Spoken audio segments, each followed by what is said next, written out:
ஒரு நாள் வீடியோன்றது கொஞ்சம் கஷ்டம் தான். ஆனால் கொஞ்சம் அட்ஜஸ்ட் பண்ணி பார்த்துக்கோங்க. எனக்கு தெரிஞ்சுக்கணும்ல அப்படின்றதுனால.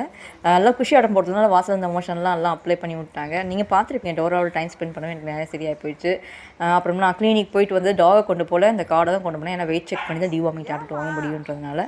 அப்புறம் எப்பயும் போல் ஈவினிங் வேலைங்க அவங்களுக்கு சாப்பாடு போடுறது, அந்த வாசலை கழுவி விட்டு செடிக்கு தண்ணி விடுறது, இந்த மெயின்டெனன்ஸ் வேலையெல்லாம் பண்ணி முடிச்சுட்டு பார்த்தா நைட்டு டோரா வந்து மோஷன் வந்து பூச்சா விழுது. அது வேறு எனக்கு அந்த பூச்சியை பற்றி கரெக்டாக தெரியல. இது வரைக்கும் நம்ம பிள்ளைங்களுக்கு அந்த மாதிரி பூச்சி வந்ததில்லை.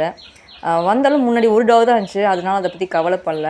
ஆனால் இவளுக்கு வந்து இந்த பூச்சா வந்ததை பற்றி கொஞ்சம் கவலையாச்சு. ஏன்னா மித்த டாக் ஏதாவது ஸ்ப்ரெட் ஆகிடுச்சுன்னா என்ன பண்ணுறதுன்னு நைட்லாம் தூங்காமல் பூச்சி எடுத்துன்னு அந்த மறுநாள் காலையில் கேட்க போது இல்லை அது ஒன்றும் ஆகாது, மோஷன் போய் வெளியே வந்தால் செத்து போயிடும், மித்த டாக் பரவாதுன்ட்டாங்க.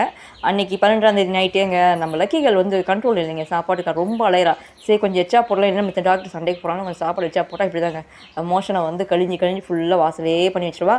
இந்த லக்கி பாய்க்கு இந்த வேலை நாங்கள் வாசலே நார் அடிக்கிறதா நான் டெய்லி இந்த மாதிரி வாஷ் பண்ணுறேன். நைட்டு 1 மணி ஆயிடுச்சுங்க இந்த வேலையை முடிச்சு.